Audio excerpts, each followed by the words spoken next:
कोरटकरला पोलिसांनी ताब्यात घेतलंय आणि त्याला आता पोलीस कोठडी सुनावण्यात आलेली आहे। कोल्हापूरमध्ये त्याच्यावरती खटला दाखल झालेला आहे। हे प्रकरण मार्गी लागण्यात जमा आहे कारण शिवभक्तांचा संताप अतिशय जोरदार होता आणि अगदी प्रखर झाला होता। दुसरी घटना रायगडावरचा जो वाघ्या पुतळा आहे छत्रपती शिवरायांच्या समाधीच्या शेजारचा, तो पुतळा काढून टाकण्यात यावा अशी मागणी होते। त्याला विरोध केला जातोय कारण त्याच्याबद्दलची एक वेगळी मांडणी करणारे इतिहासतज्ञ आहेत। धनगर समाजातल्या काही नेत्यांनी आक्षेप व्यक्त केलेला आहे। तिसरीकडे अमोल मिटकरी जे राष्ट्रवादी काँग्रेसचे आमदार आहेत त्यांनी मागणी केलेली आहे की संभाजीराजे किंवा अशा प्रकारच्या ऐतिहासिक व्यक्तिमत्वांचं विडंबन किंवा चुकीची माहिती देणाऱ्या पुस्तकांवर नाटकांवरती बंदी आणण्यात यावी, यासाठी त्यांनी अख्खी यादीच दिलेली आहे। आणखी पुढे जाऊन म्हणायचं झालं तर महाराष्ट्रातल्या गेल्या काही दिवसातल्या घडामोडी पाहिल्या तर त्या इतिहासाशी संबंधित आहेत। मग औरंगजेबाची कबर हटवणं असेल आणि ह्या बाकीच्या सगळ्या गोष्टी, या सगळ्यामुळे मात्र महाराष्ट्राचे आजचे प्रश्न दुर्लक्षित होत आहेत का असं मात्र वाटून जातं।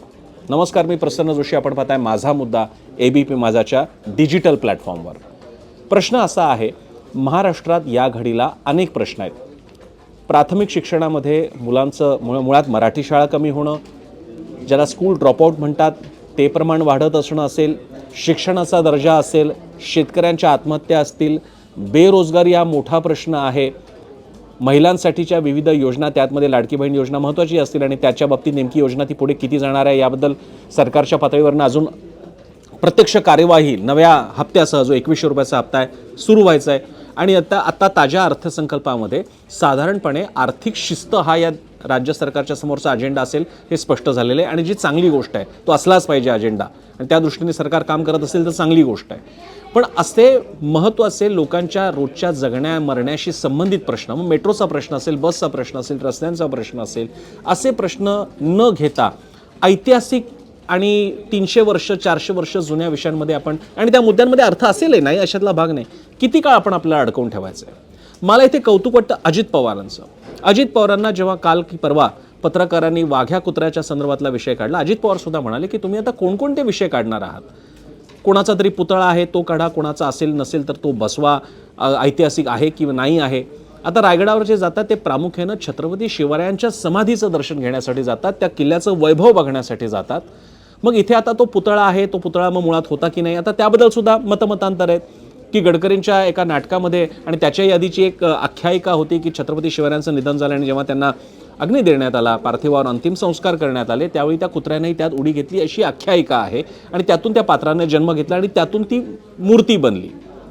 आता यामध्ये धनगर समाज बांधवांचं काही वेगळं म्हणणं आहे जे लक्ष्मण हाके मांडू पाहत आहेत, संजय सोनवणेंसारखे इतिहासकार त्यामध्ये वेगळं म्हणणं मांडतायत की हा एक अस्मितेचा मुद्दा आहे आणि ते अशा प्रकारे कुत्र्यांच्या समाध्या किंवा कुत्र्यांचं स्मारक असणं हे राजे रजवाड्यांच्या काळात पाहायला मिळालेलं आहे। मला स्वतःला, मी रामराजे नाईक निंबाळकर आहेत त्यांच्या फलटणच्या संस्थानामध्ये गेलो होतो, तिकडे श्रीराम मंदिर अतिशय सुंदर मंदिर आहे, त्याच्या आवारात सुद्धा मला अशी कुत्र्याची मूर्ती, नुसती मूर्ती बघितल्याचं मला आठवत आहे, आता आहे की नाही मला माहीत नाही।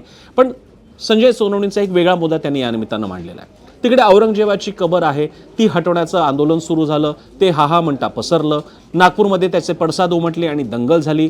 नागपूरचं जवळपास 200-250 कोटी किंवा ह्याच्यापेक्षा जास्त रुपयांचं नुकसान झालं या सगळ्या दंगल काळामध्ये आणि नंतर सगळ्या तयार झालेल्या तिथे जी संचारबंदी करण्यात आली होती।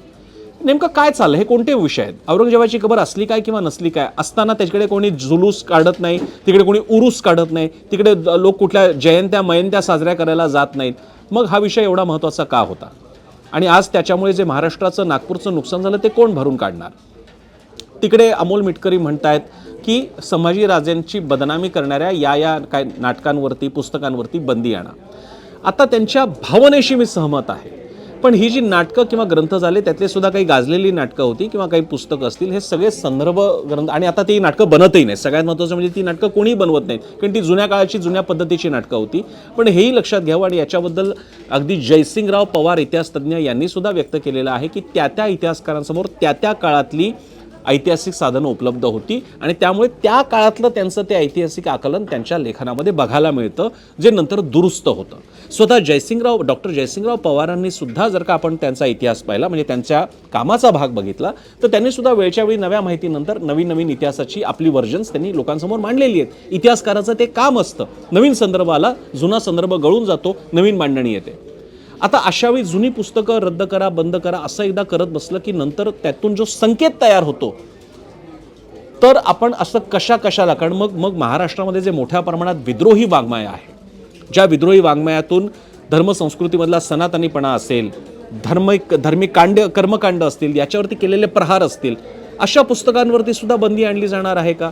अशा पुस्तकांची सुद्धा मागणी होईल. आज अमोल मिटकरींचं म्हणणं आपल्याला सगळ्यांना पटवू शकतं की संभाजी महाराजांचा जर का कुठे अपमान, चुकीचा उल्लेख, चुकीचा इतिहास असेल, ती पुस्तकं, नाटकं, चित्रपट वगैरे बंद करा, बॅन करा. आता त्या कलाकृती बनलेल्या आहेत, तेव्हाच्या त्या गाजलेल्या आहेत. पण एकदा का तो संकेत पकडला तर मग उद्या अशीही मागणी होऊ शकते की मग आमच्या धर्माच्या विरोधात किंवा अन्य कुठल्या प्रतीकांच्या बाबतीत काही मांडणी केली असेल तर आम्हाला ती स्वीकारणार नाही, ते सुद्धा बंद करा, ती पुस्तकं नको.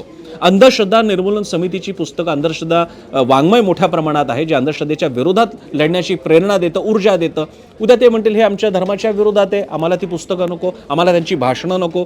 असं आपण कुठे जाणार आहोत? आणि या क्षणी ती महाराष्ट्राची गरज आहे का? मित्रांनो, महाराष्ट्राची आत्ता माझ्या दृष्टीने जर का तुम्ही विचाराल तर महाराष्ट्राला शिक्षण, सार्वजनिक आरोग्य, सार्वजनिक वाहतूक व्यवस्था, ज्याचा एसटी आणि रेल्वे अतिशय महत्त्वाचा भाग आहे.